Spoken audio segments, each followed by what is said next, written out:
Good morning, 8th standard students. Today in your English class, we are going to see a supplementary story, The Three Questions, written by Leo Tolstoy. Three questions அப்படின்னா மூன்று கேள்விகள் அப்படின்னு சொல்லி அர்த்தம். So என்ன மூன்று கேள்விகள் அப்படின்றத பார்க்கலாம். Section 1.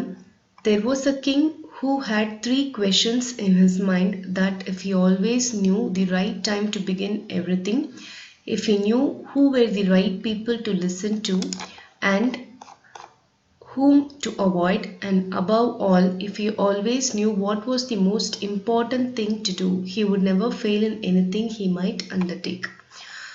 So ஒரு காலத்துல வந்து ஒரு கிங் இருந்தாரு.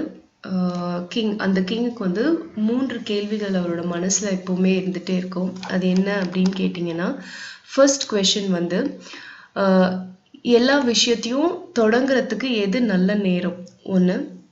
செகண்ட் கொஸ்டின் வந்து யார் வந்து நல்ல மக்கள், யார் சொல்றத நம்ம கேட்கணும், யாரை நம்ம அவாய்ட் பண்ணணும், அவரை சுற்றி இருக்கிறதுலே வந்து யாரை சொல்றத அவர் கேட்கணும், யாரை சொல்றத அவர் கேட்காம அவங்கள தள்ளி வைக்கணும், அவாய்ட் பண்ணணும் அப்படின்றது செகண்ட் கொஸ்டின்.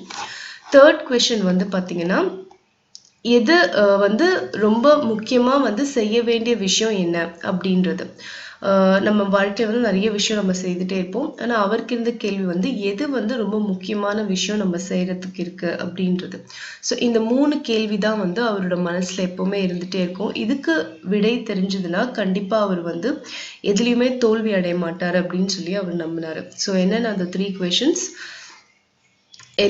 எல்லா விஷயத்தையும் தொடங்குறதுக்கான நல்ல நேரம் எது, யார் சொல்றது அவர் கேட்கணும், யாரை வந்து அவர் வந்து அவாய்ட் பண்ணணும், யார் நல்லவங்க யார் கெட்டவங்க அப்படின்னு எப்படி தெரிஞ்சுக்கிறது. அண்ட் தேர்ட் கொஸ்டின் வந்து அவரோட வாழ்க்கையில வந்து அவர் செய்ய வேண்டிய முக்கியமான விஷயம் எது. இந்த மூணு கேள்விகள் தான் அவரோட மனசுல ஓடிக்கிட்டே இருந்தது. And this thought having occurred to him, he had it proclaimed throughout his kingdom that he would give a great reward to anyone who would teach him what was the right time for every action, and who were the most necessary people, and how he might know what was the most important thing to do. So அவருக்கு இந்த thought வந்து இந்த விஷயம் வந்து மனசுல பதிஞ்சோடனே அவர் என்ன நினைச்சார்னா, அவரோட கிங்டம்ல இருக்க எல்லாருக்குமே வந்து அவர் அதை அறிவிச்சு இந்த மூணு கேள்விக்கு யாரு எனக்கு பதில் சொல்றீங்களோ அவங்களுக்கு வந்து கண்டிப்பா ஒரு பெரிய ரிவார்டு நான் வந்து கண்டிப்பா வந்து கொடுப்பேன் அப்படின்னு சொல்றாரு. எதுக்குன்னா, அவருக்கு அந்த மூணு கேள்விகளுக்கு விடை சொல்றவங்களுக்கு எது ஒரு விஷயத்தை தொடங்கறதுக்கு எது கரெக்ட் டைம், யாரு வந்து நல்லவங்க யாரு கெட்டவங்க, யாரை கிட்ட வச்சுக்கணும், யாரை தள்ளி வைக்கணும், அண்ட் தென் எது வந்து முக்கியமா செய்ய வேண்டிய விஷயம் எது. ஸோ இந்த மூணு கேள்விக்கு விடை. And learned men came to the king, but they all answered his questions differently. So நல்லா படிச்சவங்க, தெரிஞ்சவங்க, அறிவாளிகள் எல்லாரும் அவரோட கிங்டம்க்கு வந்தாங்க. இந்த த்ரீ கொஷின்ஸ்க்கு வந்து ஆன்சர் சொல்றேன் அப்படின்னு சொல்லிட்டு. பட் எல்லாருமே வேற விதமாக தான் அந்த கொஷின்ஸ்க்கு ஆன்சர் சொன்னாங்க. In reply to the first question, some said that to know the right time for every action, one must draw up in advance a table of days, months, and years, and must live strictly according to it. Only thus, said they, could everything be done at its proper time. Others declared that it was impossible to decide beforehand the right time for every action, but that not letting oneself be absorbed in idle pastimes, one should always attend to all that was going on, and then do what was most needful. Others again said that however attentive the king might be to what was going on, it was impossible for one man to decide correctly the right time for every action, but that he should have a council of wise men who would help him to fix the proper time for everything. So first கொஷினுக்கு வந்து answer பண்ணுறேன்னு சொல்லி வந்தவங்கெல்லாம் different answers கொடுத்தாங்க. ஒருத்தர் வந்து என்ன சொன்னார் அப்படின்னு சொன்னால், right time for every action, ஒவ்வொரு செயலையும் செய்கிறதுக்கான கரெக்ட் டைமை வந்து நம்ம தெரிஞ்சுக்கணுன்னா, நம்ம வந்து முன்னாடியே வந்து நாட்கள், மாதம், வருஷம், இந்த வருஷம் எல்லாத்தையும் வந்து ஒரு டேபிள் போட்டு பிளான் பண்ணி வச்சுக்கிட்டு அதுபடி தான் நம்ம ஸ்ட்ரிக்டாக வாழணும். அந்தந்த நாள்ல நம்ம இதுதான் நம்ம செய்யணும் அப்படின்னு சொல்லிட்டு வருஷக்கணக்கா ஒரு டேபிள் போட்டு இந்த நாள்ல இதெல்லாம் நம்ம செய்யணும் அப்படின்னு சொல்லி நம்ம போட்டு வச்சுக்கிட்டாதான் நம்ம கரெக்டா அது செய்ய முடியும்ன்றாங்க. இன்னொருத்தர் வந்து சொல்றாரு, எல்லா விஷயத்தையும் இந்த மாதிரி வந்து பின்னாடி நடக்க போறது எல்லாத்தையும் முன்னாடியே பிளான் பண்றதுன்றது கண்டிப்பா முடியாத விஷயம். பட் ஆனா வந்து நம்ம எப்படி வந்து கரெக்டான நேரத்துல கரெக்டான விஷயத்த செய்யலாம் அப்படின்னு சொன்னா, சும்மாவே பொழுத கழிக்காம எது எப்போ தேவையோ அதை வந்து செஞ்சா போதும் அப்படின்றாங்க. சிலர் என்ன சொல்றாங்க அப்படின்னு கேட்டா, ஒரு கிங் மட்டுமே வந்து அதை டிசைட் பண்ணி செய்ய முடியாது, அதனால அவருக்கு வந்து ஒரு மினிஸ்டர் கவுன்சில் இருக்கணும், அவங்க சொல்றது கேட்டு அவர் நடக்கணும் அப்படின்னு சொல்லி சொல்றாங்க. Next paragraph. But then again others said there were some things which could not wait to be laid before a council, but about which one had at once to decide whether to undertake them or not. But in order to decide that, one must know beforehand what was going to happen. It is only magicians who know that, and therefore in order to know the right time for every action, one must consult magicians. So அதுக்கப்புறம் சில பேர் என்ன சொன்னாங்கன்னா, இல்லை இந்த கவுன்சிலுக்கு முன்னாடிலாம் வந்து நம்ம ஒரு விஷயத்துக்கு முடிவெடுக்கிறதுக்காக வெயிட் பண்ண முடியாது, சடனாக வந்து இம்மீடியட்டாக ஒரு விஷயம் வந்து நம்ம பண்ணணும், ஒரு செய்யணும் அப்படின்னு சொன்னால் அவங்களோட கருத்தை நம்ம கேட்டுட்டு இருக்க முடியாது. ஸோ பின்னாடி வரதை முன்னாடியே தெரிஞ்சுக்கிற சில பேர் இருந்தாதான் அது வந்து யூஸ் ஆகும், அது வந்து மெஜிஷியன்ஸால தான் முடியும். ஸோ அதனால வந்து மெஜிஷியன்ஸை கேட்டு தான் வந்து எல்லாமே செய்யணும். அந்த மாதிரி டிஃப்ரெண்ட் ஆன்சர்ஸ் வந்து கொடுத்தாங்க. Equally various were the answers to the second question. Some said the people the king most needed were his counselors, others the priests, others the doctors, while some said the warriors were the most necessary.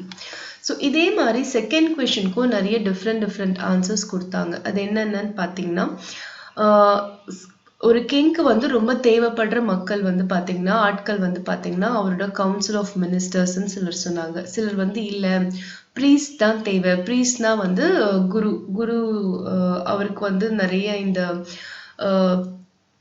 நிறைய விஷயங்களை பத்தி எடுத்துரைக்கிற குரு இருப்பாங்க இல்லையா, அந்த குருக்கள் தான் தேவைன்னு சொல்லி சொன்னாங்க. சிலர் வந்து இல்லை டாக்டர்ஸ் தான் கிங்க்கு ரொம்ப அவசியமா தேவை.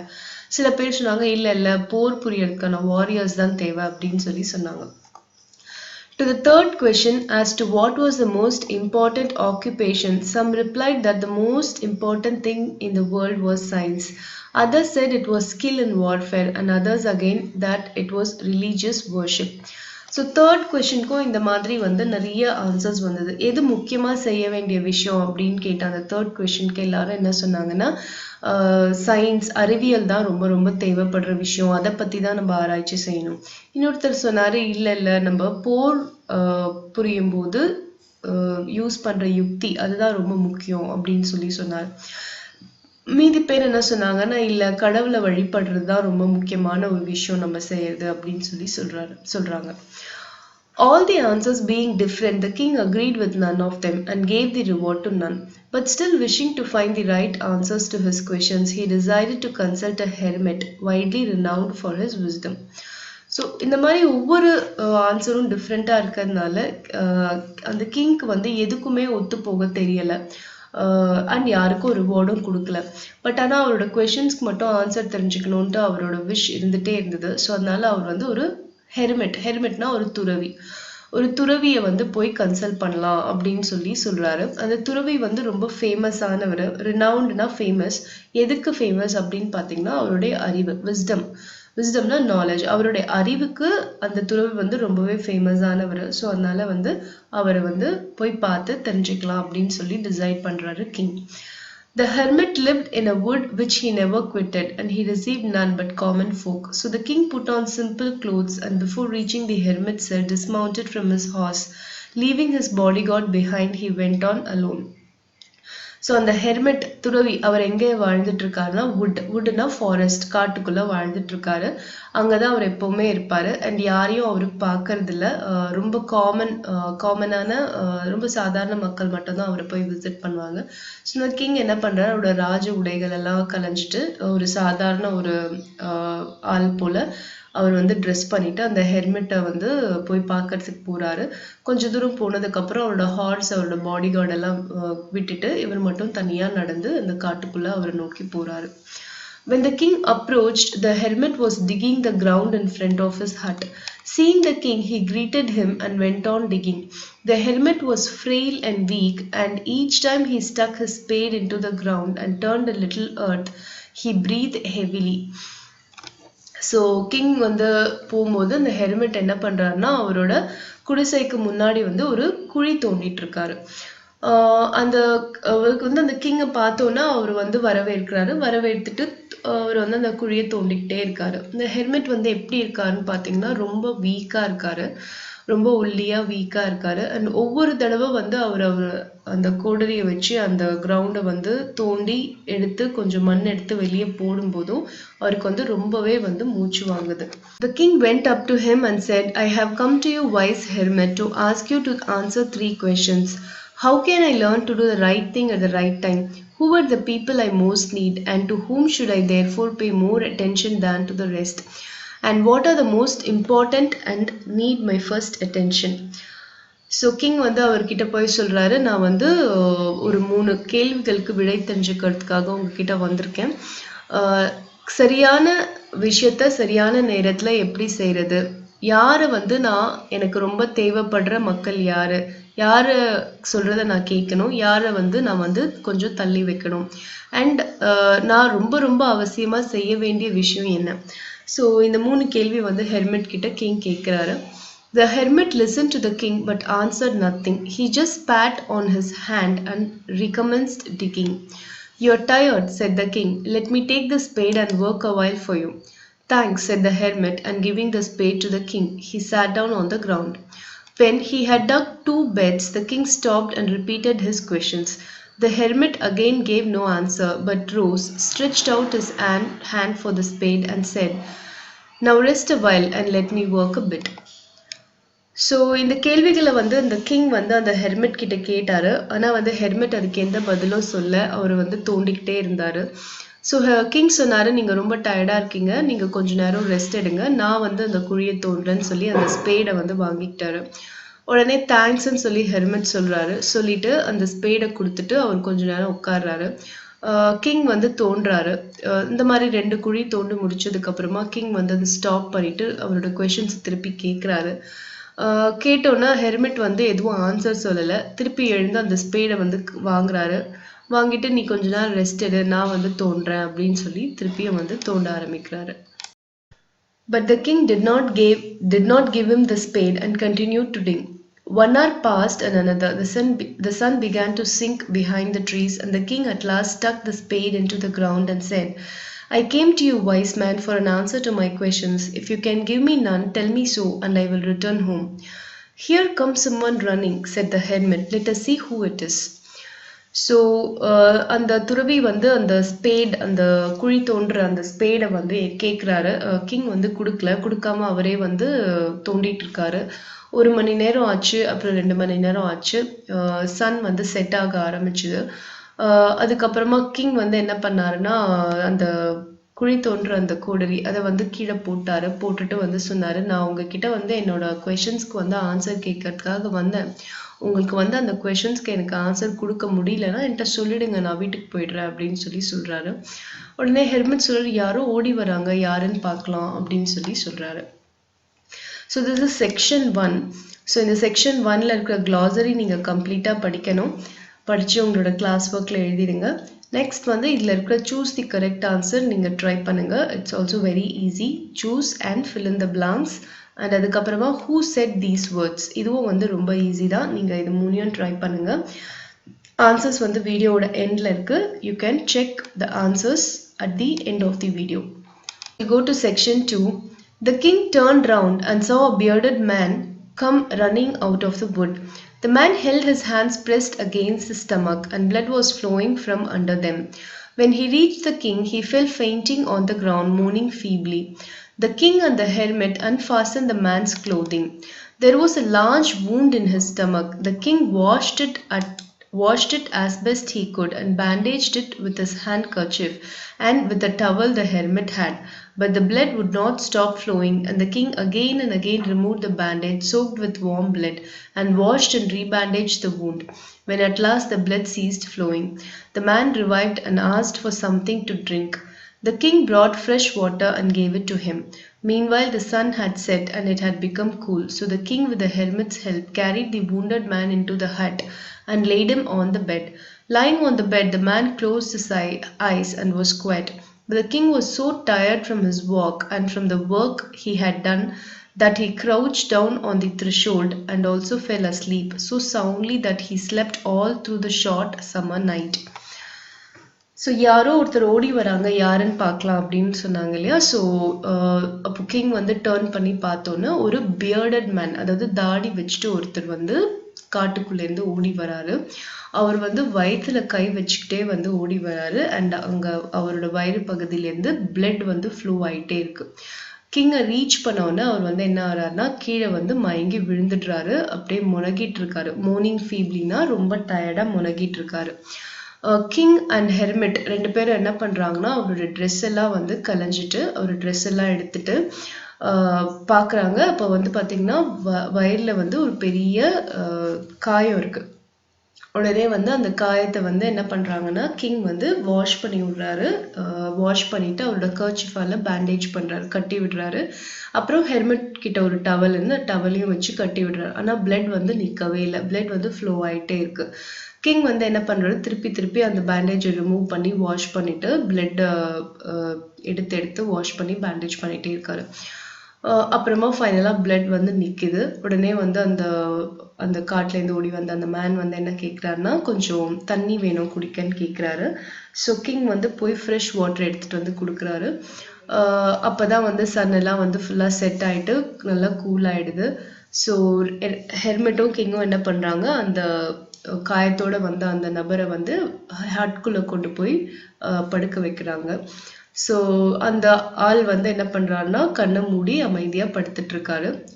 பட் கிங் வந்து ரொம்ப டயர்டாக இருக்காரு. அவ்வளோ நாள் முழுக்க வந்து குழி தோண்டினதுனால ரொம்ப டயர்டாக இருந்ததுனால அவர் என்ன பண்ணுறாரு, கீழே அப்படியே க்ரௌச் ஆகி, அதாவது ரொம்ப சுருண்டு படுத்து அந்த அந்த நைட்டில் வந்து அவர் நல்லா வந்து தூங்கிடுறாரு. நைட் முழுக்க நல்லா தூங்கிடுறாரு. When he woke in the morning, it was long before he could remember where he was or who was the strange bearded man lying on the bed and gazing intently at him with shining eyes. So காலையில் king வந்து கண் முழிச்சு பார்க்குறாரு. ஆனால் அவருக்கு எதுவுமே ஞாபகம் வரல. பெட் மேலே படுத்திருக்கிற அந்த தாடி வச்ச அந்த மேன் அவர் யாருன்னு தெரியல. ஆனால் அந்த மேன் வந்து என்ன பண்ணுறாருன்னா கிங்கை வந்து அவரோட கண்ணை வந்து பார்த்துக்கிட்டே இருக்காரு. ஸோ கிங் வந்து யோசிக்கிறாரு இவர் யாரா இருக்கும் அப்படின்னு சொல்லிட்டு. உடனே வந்து அந்த பியர்டட் மேன் அவர் வந்து சொல்றாரு, "Forgive me," said the bearded man in a weak voice when he saw that the king was awake and was looking at him.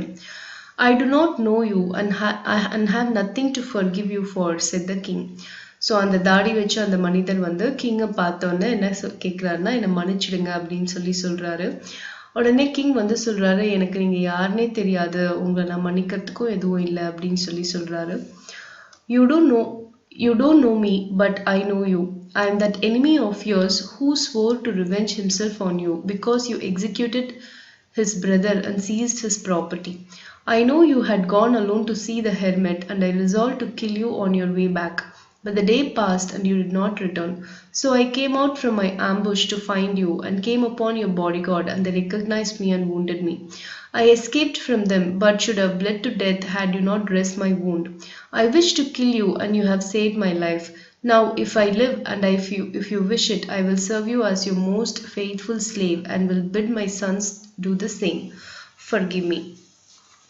So அந்த பியர்டட் மேன் அவர் கிங் கிட்ட என்ன சொல்கிறாருன்னா, உங்களுக்கு எனக்கு தெரியாது, ஆனால் வந்து எனக்கு வந்து உங்களை நல்லாவே தெரியும். நான் வந்து யாருன்னா உங்களோட எதிரி. நீங்கள் வந்து என்ன பண்ணீங்கன்னா என்னோட பிரதரை வந்து நீங்கள் வந்து எக்ஸிக்யூட் பண்ணி அவரோட ப்ராப்பர்ட்டி எல்லாமே எடுத்துக்கிட்டீங்க. ஸோ அதனால் வந்து நான் வந்து என்ன நினச்சேன்னா, எக்ஸிக்யூட்னா பிரதரை கில் பண்ணிட்டாரு. ஸோ இந்த பியர்டட் மேனோட பிரதரை வந்து கிங் வந்து கில் பண்ணிட்டு அவரோட ப்ராப்பர்ட்டி எல்லாம் எடுத்துக்கிட்டாரு. ஸோ அதனால நான் வந்து உங்களை வந்து கண்டிப்பாக கொல்லணும்னு சொல்லி சபதம் எடுத்திருந்தேன். நீங்கள் வந்து இந்த ஹெர்மெட்டை பார்க்க வரீங்கன்ற விஷயம் எனக்கு தெரிஞ்சுது. ஸோ நீங்கள் திரும்பி வரும்போது உங்களை வந்து கொல்லணும் அப்படின்னு சொல்லி தான் நான் கிளம்பி வந்தேன். பட் நாள் கடந்துச்சு, நீங்கள் திரும்பி வரவே இல்லை. அதனால நான் ஒளிஞ்சிருக்கிற ஒளிஞ்சிருக்கிற இடம், அந்த ஆம்பஷ்லேருந்து வெளியே வந்து அந்த மறைவான இடத்துலேருந்து வெளியே வந்தேன். பட் வந்து பார்த்தீங்கன்னா உங்களோட பாடி கார்டு என்னை கண்டுபிடிச்சிட்டு என்னை வந்து காயப்படுத்திட்டாங்க. ஸோ நான் அவங்க கிட்டேருந்து தப்பிச்சு வந்து காட்டுக்குள்ளே வந்தேன். அப்போதான் வந்து நான் வந்து உங்களை பார்த்தேன். எனக்கு வந்து நீங்கள் வந்து ட்ரெஸ் பண்ணலைன்னா கண்டிப்பாக நான் வந்து ரத்த கசிவுலேயே நான் வந்து இறந்துருப்பேன்.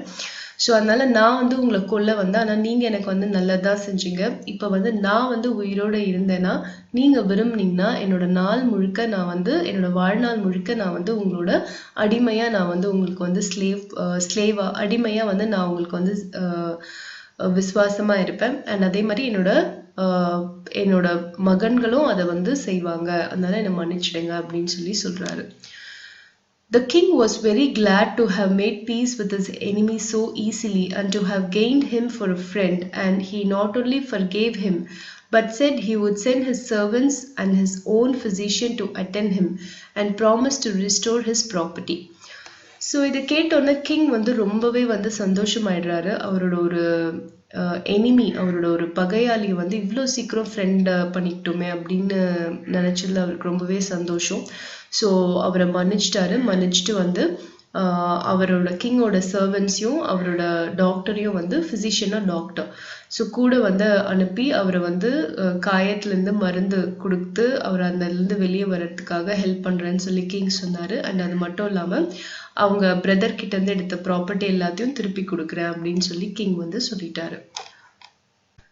Having taken leave of the wounded man, the king went out into the porch and looked around for the hermit.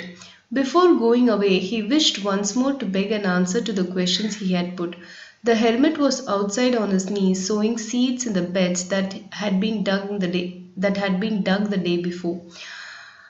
The king approached him and said, "For the last time, I pray you to answer my questions, wise man."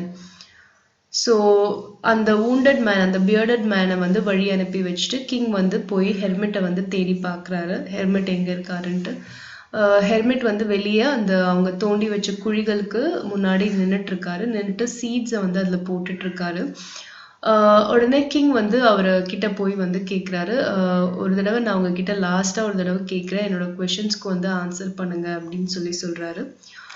"You have already been answered," said the hermit, still crouching on his thin legs and looking up at the king who stood before him. "How answered? What do you mean?" asked the king. So அந்த துறவி வந்து kneel down பண்ணிட்டு அந்த விதைகளை வந்து தூவிட்டு இருக்காரு. King வந்து கேட்டோடனே அவர் சொல்றாரு, ஆல்ரெடி உன்னோட கொஷின்ஸ்க்கு வந்து ஆன்சர் கிடைச்சிருச்சு அப்படின்னு சொல்றாரு. உடனே கிங் வந்து கேட்குறாரு, எப்படி, என்ன நீங்க சொல்றீங்க அப்படின்னு சொல்லி கேட்குறாரு. "Do you not see?" replied the hermit. "If you had not pitied my weakness yesterday and had not dug these beds for me, but had gone your way, that man would have attacked you and you would have repented for not having stayed with me. So the most important time was when you were digging the beds, and I was the most important man, and to do me good was your most important business. Afterwards, when that man ran to us, the most important time was when you were attending to him, for if you had not bound up his wounds, he would have died without having made peace with you. So he was the most important man, and what you did for him was your most important business. Remember then, there is only one time that is important now. Remember that there is only one time that is important now. It is the most important time because it is the only time when we have any power. The most necessary person is the one with whom you are, and for no man knows whether he will ever have dealings with anyone else. And the most important affair is to do that person good, because for that purpose alone was man sent into this life." So hermit வந்து என்ன சொல்றாரு அப்படின்னு கேட்டிங்கன்னா, உனக்கு வந்து தெரியலையா, நீ வந்து நேற்று இங்கே வந்த, நான் வந்து ரொம்ப வீக்காக இருக்கேன் அப்படின்னு தெரிஞ்ச உடனே எனக்காக நீ பாவப்பட்டு இந்த குழிகளை வந்து நீ எனக்காக தோண்டின. பட் நீ வந்து அந்த மாதிரி தோண்டாமல் நீ உன்னோட வழியை பார்த்துட்டு நீ போயிருந்தனா கண்டிப்பாக அந்த மேன் வந்து உன்னை அட்டாக் பண்ணி கொண்டு இருப்பான். நீ வந்து என்னோட ஸ்டே பண்ணாமல் இருந்ததுக்காக வருத்தப்பட்டிருப்ப. ஸோ உன்னோட வாழ்க்கையிலே ரொம்ப இம்பார்ட்டண்ட்டான டைம் எதுன்னு கேட்டனா அந்த எனக்காக குழிய தோண்டின அந்த டைம். அண்ட் நான் தான் உனக்கு வந்து ரொம்ப இம்பார்ட்டன்ட் மேனாக இருந்தேன். அண்ட் எனக்கு நல்லது செய்கிறது தான் அவரோட இம்பார்ட்டன்ட் பிஸ்னஸாக இருந்துச்சு. ஸோ இந்த 3 கேள்விக்கான ஆன்சர்: முக்கியமான நேரம், என்னோட இருந்த நேரம், முக்கியமான மனுஷங்க நான் தான், முக்கியமான வேலை வந்து எனக்காக குழிய தோன்றதுதான். அண்ட் அதுக்கப்புறமா அந்த மேன் வந்து நம்மளை நோக்கி ஓடி வந்ததை பார்த்தோன்னு, அப்போ உனக்கு முக்கியமான நேரம் எதுனா அவனை போய் அட்டென்ட் பண்ணுறது. அண்ட் தென் அவனோட வூண்ட்ஸ், அவனோட காயத்தை வந்து நீ பேண்டேஜ் பண்ணி சரிப்படுத்தலைன்னா கண்டிப்பாக வந்து அவனோட வந்து சமாதானம் அடையாமல் இறந்து போயிருப்பான். ஸோ அவன் தான் அந்த தருணத்தில் உனக்கு ரொம்ப இம்பார்ட்டன்ட் மேன். அண்ட் அவனுக்கு நீ செஞ்ச வேலை தான் ரொம்ப இம்பார்ட்டண்ட்டான வேலை. ஸோ நல்லா ஞாபகம் வச்சுக்கோ, வாழ்க்கையில ஒரே ஒரு டைம் தான் ரொம்ப ரொம்ப இம்பார்ட்டன்ட். அது எதுனா இப்போ இந்த தருணம் தான் உங்களோட வாழ்க்கையிலேயே ரொம்ப ரொம்ப இம்பார்ட்டண்ட்டான டைம். ஸோ இதுதான் ஃபர்ஸ்ட் கொஸ்டினுக்கான ஆன்சர். ரொம்ப ரொம்ப முக்கியமான நேரம் எது நம்ம வாழ்க்கையில்னு பார்த்தீங்கன்னா, நாம இருக்கிற இந்த தருணம், நவ் அப்படின்னு சொல்லக்கூடிய this time is very very important. And யாரு வந்து ரொம்ப and it is the most important time because நம்ம இந்த தருணத்துல தான் நம்ம கிட்ட வந்து எல்லா பவரும் இருக்கு. அண்ட் அதுக்கப்புறமா the most necessary person is the one with whom you are. நீ வந்து உனக்கு வந்து ரொம்ப முக்கியமான ஆள் யாரு நான் வந்து தள்ளி வைக்கணும், நான் யார் கூட இருக்கணும்னு கேட்டேன் இல்லையா, அந்த செகண்ட் கொஸ்டின். அதுக்கான ஆன்சர் வந்து எதுனா, நீ யாரோட இருக்கியோ, எந்த தருணத்துல நீ யாரோட இருக்கியோ அவங்க தான் உனக்கு முக்கியமான தேவைப்படுற ஆள். அண்ட் அதுக்கப்புறமா வந்து ரொம்ப முக்கியமான விஷயம் நீ பண்றது, அந்த தேர்ட் கொஸ்டின், ரொம்ப முக்கியமான விஷயம் நீ எதை பண்ணணும்னு சொன்னா, உன் கூட இருக்கவங்களுக்கு நீ பண்ற நல்ல விஷயம், அதுதான் வந்து ரொம்ப ரொம்ப முக்கியமான விஷயம் நீ வாழ்க்கையில பண்ணக்கூடியது. இதுதான் வந்து இந்த 3 கொஸ்டின்ஸ்க்கான ஆன்சர் அப்படின்னு சொல்லி அந்த ஹெர்மிட் வந்து சொல்றாரு. ஸோ கிங் கேட்ட அந்த 3 கொஸ்டின்ஸ்க்கான ஆன்சர் வந்து அவரோட செயல்கள்ல இருந்தே வந்து அந்த ஹெர்மிட் வந்து அவருக்கு புரிய வச்சுட்டாரு. ரொம்ப ரொம்ப முக்கியமான டைம் எது அப்படின்னு கேட்டா, இதுதான் இந்த தருணம், அதுதான் வந்து ரொம்ப முக்கியமான டைம். யாரை வந்து கூட வச்சுக்கணும், யாரை வந்து தள்ளி வைக்கணும், யார் உனக்கு ரொம்ப ரொம்ப முக்கியமா தேவைப்படுற மனுஷங்க யாருன்னு கேட்டேன்னா, நீ யார் கூட எந்த தருணத்துல இருக்கியோ அவங்க தான் உனக்கு முக்கியமான ஆள். அண்ட் 3வது கொஸ்டின், நீ பண்ண வேண்டிய முக்கியமான விஷயம் எதுன்னு கேட்டேன்னா, நீ யார் கூட இருக்கியோ அவங்களுக்கு பண்ற நல்லது தான் நீ பண்ண வேண்டிய முக்கியமான விஷயம். ஸோ இதுதான் வந்து அந்த ஹெர்மிட் வந்து கிங்குக்கு வந்து புரிய வைக்கிறாரு. So this is the story, very nice story with a good moral. Next, about the poet பாருங்க. Leo Tolstoy was a Russian writer who is regarded as one of the greatest authors of all time. He is best known for the novels War and Peace and Anna Karenina. So Leo Tolstoy அப்படிங்கிறது ஒரு Russian writer and ரொம்பவே famous authors of all the time. அவரோட best known novels பார்த்தீங்கன்னா War and Peace and Anna Karenina. So next வந்து இந்த லெசனில் இருக்க glossary நீங்கள் கம்ப்ளீட்டாக படித்து உங்களோட கிளாஸ் ஒர்க்கில் எழுதிடுங்க. And then you have this exercises, write true or false and match words in column A with then meanings இன் காலம் பி. இது ரெண்டும் கூட நீங்கள் ஓனாகவே பண்ணலாம். ஆன்சர்ஸ் வந்து வீடியோட எண்டில் இருக்குது, நீங்கள் க்ராஸ் செக் பண்ணிக்கலாம். நெக்ஸ்ட் வந்து இதில் இருக்கிற 2 mark questions and paragraph questions கண்டிப்பாக படிக்கணும். It will help in writing in your exam. And then step to success பாருங்க. Read the English folk tale given below and fill up the blank spaces with suitable words. So நீங்கள் வந்து இந்த பேராகிராஃபை படிச்சுட்டு இங்கே கீழே கொடுத்துருக்குற இந்த வேர்ட்ஸை வச்சு இந்த பேராகிராஃபை வந்து fill up பண்ணணும். ஸோ நம்ம ட்ரை பண்ணலாம். There were once 3 tortoises, a father, a mother and a baby.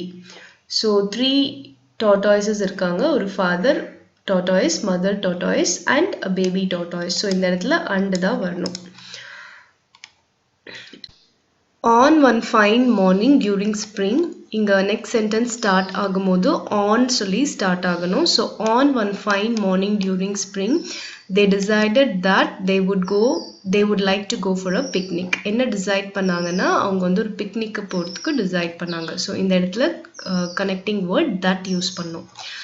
They picked the place where they would go, a nice wood at some distance, and they began to put their things together. So அவங்க வந்து எந்த இடத்துக்கு போகிறது அப்படின்றத அவங்க big பண்ணாங்க. So அதனால் இந்த இடத்துல வந்து they picked the place where they would go, a nice wood at some distance. So ஒரு கொஞ்சம் தொலைவில் இருக்கிற ஒரு காட்டுக்கு போகலான்னு நினச்சாங்க. அண்ட் அதுக்கு அவங்க என்ன பண்ணாங்கன்னா and they began to put their things together. So they got tins of cheese, vegetable, meat and fruits. They were ready for the picnic. They set out carrying their baskets. After 18 months, they sat down for rest. They enjoyed the picnic very much. So they set out carrying their baskets. After 18 months, they sat down for rest. So 18 months அவங்க travel பண்ணி போயிட்டு அதுக்கப்புறமா வந்து அவங்க rest பண்ணிட்டு அவங்க பிக்னிக்கை வந்து enjoy பண்ணுறாங்க. ஸோ இதுதான் வந்து இந்த story. we have to fill up with the words given. So இதோட ஆன்சர்ஸும் வீடியோட எண்டில் இருக்குது, நீங்கள் வந்து கிராஸ் செக் பண்ணிக்கலாம். நெக்ஸ்ட் வந்து கனெக்டிங் டு செல்ஃப் பாருங்க. Steps to gain wisdom. விஸ்டம்னா என்ன? அறிவு. இந்த அறிவை வந்து எப்படி நம்ம வந்து கெயின் பண்ணலாம், எப்படி நம்ம வந்து தெரிஞ்சுக்கலாம், அறிவை எப்படி நம்ம ஈட்டலாம் அப்படின்றதான் கொடுத்துருக்காங்க. Wisdom is a virtue that is not innate but can only be acquired through experience. So wisdom அதாவது அறிவு அப்படிங்கிறது வந்து என்ன அப்படின்னு கேட்டிங்கன்னா, அதாவது விஸ்டம் அப்படின்றது வந்து அறிவு மட்டும் இல்லை, ஒரு ஞானம். ஸோ இந்த ஞானம் வந்து இந்த அறிவு ஆகிய இந்த ஞானம் வந்து இது வந்து ஒரு ரொம்ப ரொம்ப வந்து ஒரு ரொம்ப நல்ல செயல். அதாவது உங்களோட பிஹேவியர், உங்களோட பழக்க வழக்கங்களை வந்து ரொம்ப நேர்மையாக ரொம்ப உயர்வாக நீங்கள் இருக்கிறதா வந்து அந்த ஞானம். ஸோ இந்த விஸ்டம் உங்களுக்கு எப்படி கிடைக்கும்னா பிறக்கும் போதுலேருந்தே உங்களுக்கு கிடைக்காது. It is not innate. Not இன்னேட்னா நீங்கள் பிறக்கும் போதே உங்களுக்கு வந்து கிடைக்கக்கூடிய ஒரு விஷயம் கிடையாது. பட் உங்களோட எக்ஸ்பீரியன்ஸ் மூலமாக வந்து நீங்கள் அக்வயர் பண்ணுற ஒரு விஷயம் தான் இந்த விஸ்டம். ஸோ என்ன பண்ணணும் பார்த்தீங்கன்னா, gaining experience, try new things, face your fear, make an effort to talk to people. So புது புது விஷயங்களை நம்ம எப்போதுமே கற்றுக்கிட்டு இருக்கணும். அண்ட் தென் உங்களோட பயத்தை வந்து நீங்கள் எதிர்த்து ஃபேஸ் பண்ணணும், எதிர்த்து போராடணும். அண்ட் நிறைய புது புது மனுஷங்க கிட்ட பேசுறதுக்கான எஃபர்ட்டை நீங்கள் எடுக்கணும். And then learning from wise people, enrich yourself with education, find wise mentors, read as much as you can. And then படித்து வந்து நீங்கள் நிறைய விஷயம் தெரிஞ்சுக்கணும். ரொம்ப வந்து அறிவார்ந்த உங்களுக்கு வந்து கைட் பண்ணுறதுக்கான மென்டார்ஸ் இருப்பாங்க. மென்டார்ஸ்னால் வந்து உங்களை வந்து ட்ரெயின் பண்ணி உங்களுக்கு டீச் பண்ணுறாங்க. அந்த மாதிரி அறிவு மிகுந்த அந்த மென்டார்ஸை வந்து தேடி அவங்கள வந்து நீங்கள் உங்களோட கைடாக நீங்கள் வச்சுக்கலாம்.